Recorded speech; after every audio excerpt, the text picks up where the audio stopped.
حضرت محمد صلی اللہ علیہ وآلہ وسلم کی پسندیدہ چیزیں۔ آپ صلی اللہ علیہ وآلہ وسلم کو سفر کے لیے گھوڑا پسند تھا۔ آپ صلی اللہ علیہ وآلہ وسلم لباس کے لیے جو اس کو کلر پسند تھا وہ سفید رنگ تھا۔ آپ صلی اللہ علیہ وآلہ وسلم کو سبزیوں میں سب سے زیادہ جو پسندیدہ سبزی تھی وہ کدو تھی۔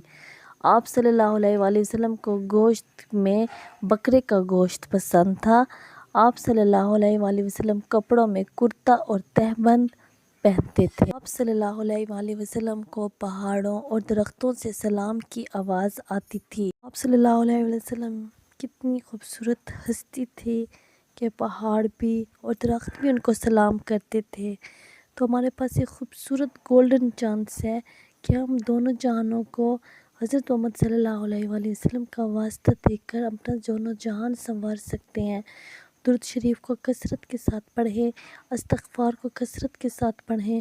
گارنٹی ہے استغفار اور درود ابراہیمی کے ساتھ آپ کی لائف ضرور چینج ہوگی۔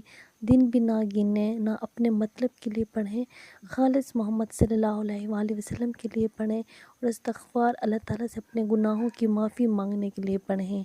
آپ کے دن ضرور بدلیں گے، آپ کی زندگی میں ضرور عروج آئے گا انشاءاللہ۔